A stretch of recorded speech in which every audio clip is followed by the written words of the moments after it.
Ano lang, update lang kay tatay, tapos napa siya yung message, ana. Ang message niya sa akin, tell her I love her. Okay. And, ko. Said ko, kumusta sa ninyong tanan? Okay lang naman. Ay na, na-feel man ko. Kakapasok lang na balita mula kay Ma'am Hanelet Avancenia, nagbigay ng update kay FPRRD tungkol sa kalagayan nito sa loob ng ICC Detention Facility. Ano po, si Ma'am Hanelet, laban lang tayo, ma'am. Ano pa sa hindi? Pagkaon, ma'am. Hello po! Kamusta, ma'am? How are you? Kamusta po si tatay? Welcome po sa Duterte Street. Hello, ma'am. Thank you. Teka na po niya ako. Thank you for being here. Sabi ko na nga ba, magkain ka na naman. Ano naman? Yo, pakilala mo yan. Grabe naman.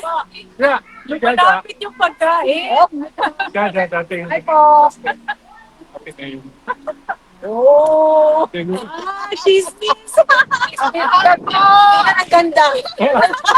Talagang ganda. Talaga? Yung mga anak ko, nataas na magparkada yun. Talaga? Mata small ball. Kaya binanggit niya. Hindi ka dito. Ha? Hindi kami nag-abot. Kahapon siya umalis? Kahapon. At sa huwag kanan. Kaya nagkataon ko, pero hindi natuloy. Naudlot. Tatay. Awkward din pa nagkita kami. Ma'am, Hindi mo po ba yan? Kaya, syempre. pag-interview ka kadali, ma'am. Okay lang sa imo, di na ka. Ano lang, update lang kay tatay, tapos napa siya yung message, ana. Ang message niya sa akin, tell her I love her. Okay. And, ko. Said ko, kumusta sa ninyong tanan? Pero nandito kami, ha? Ay na, na-feel man ko. Ma'am, nahisgutan na ba ninyo ang kanang manner sa iyang panumpa? Dili ako ang sila kayo. Nag-asikaso. Lawyer. How are you today, ma'am? Naka-jet lag pa ba gihapon ka or wala? Tulog ko pag-abot. Okay.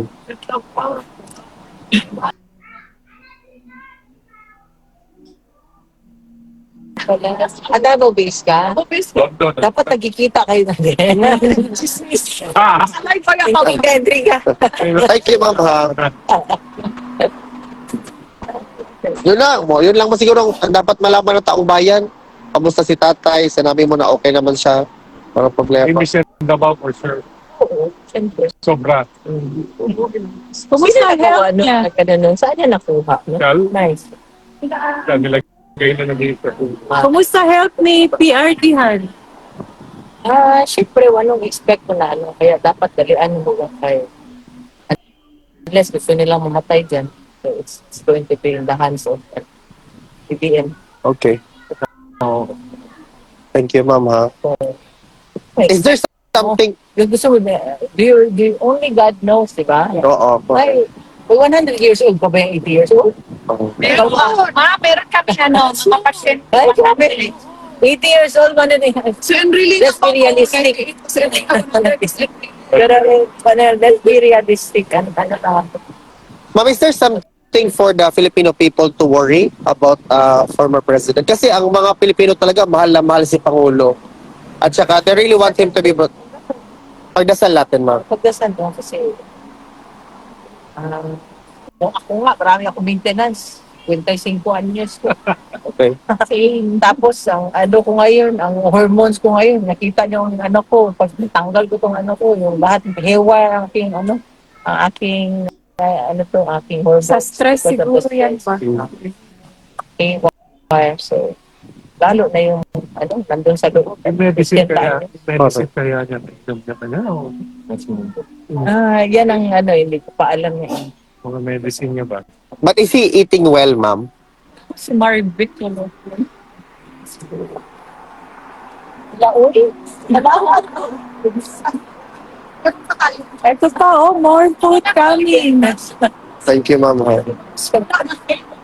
Busog ka na, Bet.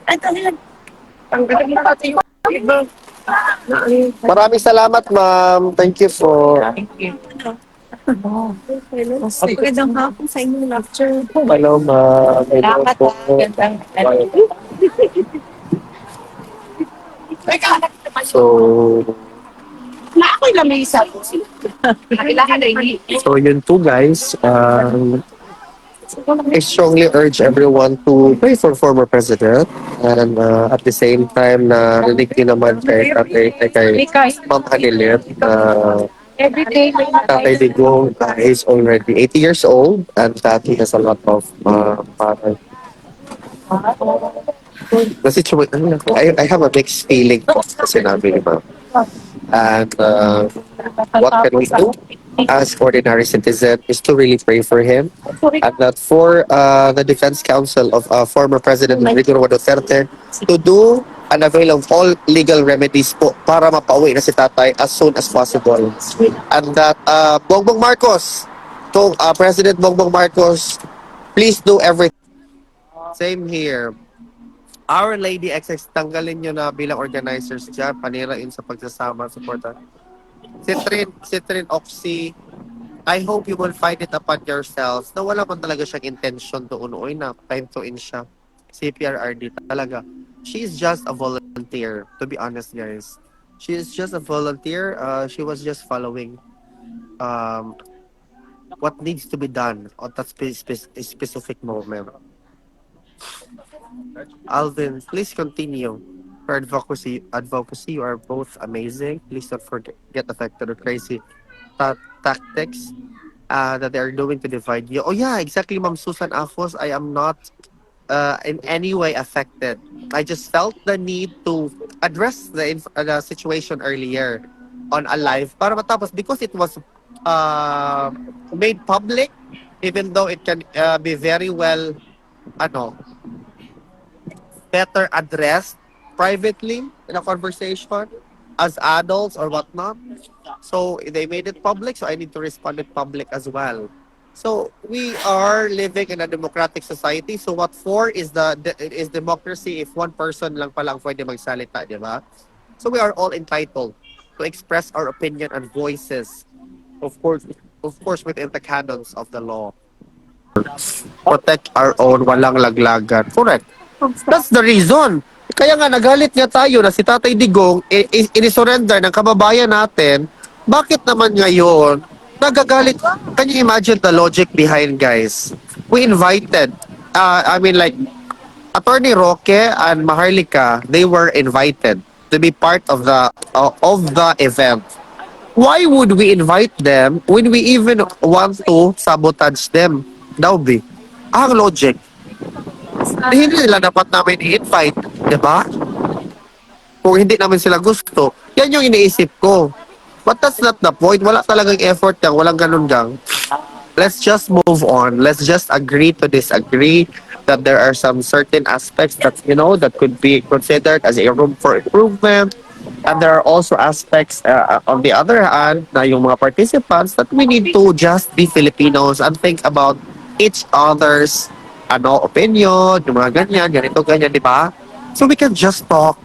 We don't need to make it public and wash our dirty laundry in public, but why do we need to do that? When we can literally talk about these things with, high cognitive abilities, with level-headedness, with open-mindedness. Alam mo yun, let's choose the higher grounds with this.